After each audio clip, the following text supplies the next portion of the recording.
Good evening, everyone. I'm Lindsay Davis. We're interrupting your regularly scheduled programming with breaking news. ABC News has learned that Israel has launched an attack on Iran, likely targeting Iran's nuclear sites. Tensions have been mounting in the region for several days. President Trump told reporters earlier today that it could happen at any time. We want to go right to Selena Wang, who is at the White House for us. Selena, what's the latest reporting? Well, Lindsay, we don't have details on the size or the scope of this attack, but earlier today I had asked President Trump just how imminent an Israeli strike on Iran's nuclear facility could be, and President Trump told me that it very well could happen.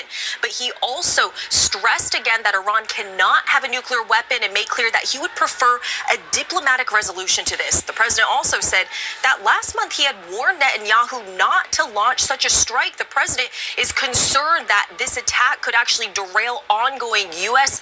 and Iran negotiations. The president has been signaling for many weeks now that he believes the U.S. and Iran are close to a deal. But then just in recent days, the president has become less confident.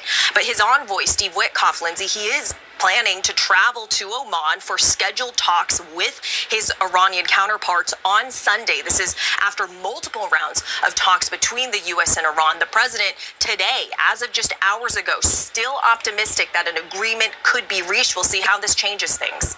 Selena Wang from the White House, thank you. I want to go now to Marcus Moore in Tel Aviv, who's in a shelter there.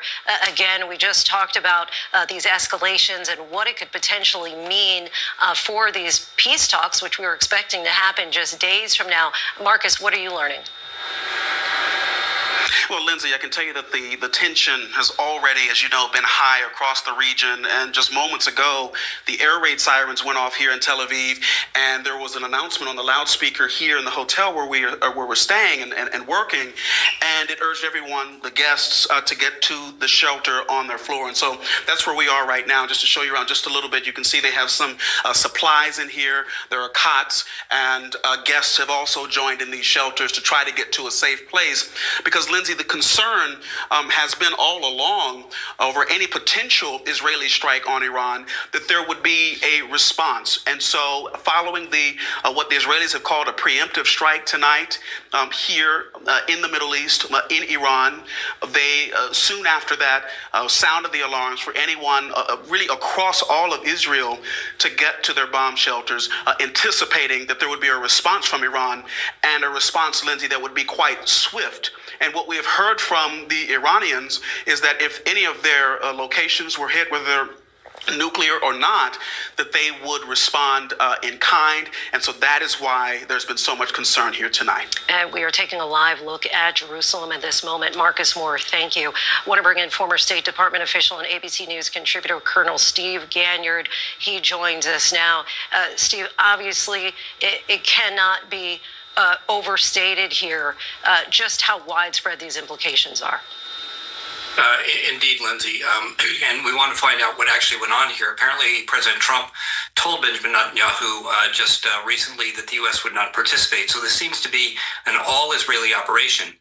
Now, the Israelis do not have bombers, so they aren't able to drop the kind of ordnance that would penetrate deep into the buried sites that the Iranians hold their centrifuges. So the question here is, what did the Israelis hit? We are seeing some reports in Tehran that some air defense sites and military sites within Tehran have been hit, but that's not really the nuclear program, and that was the intent of the strikes tonight. The other thing we need to think about here, Lindsay, is that the Iranians have thousands of missiles, ballistic missiles, cruise missiles that can reach Tel Aviv, reach Israel. And so obviously Israel's on alert and expecting some sort of a retaliation from the Iranians quite soon.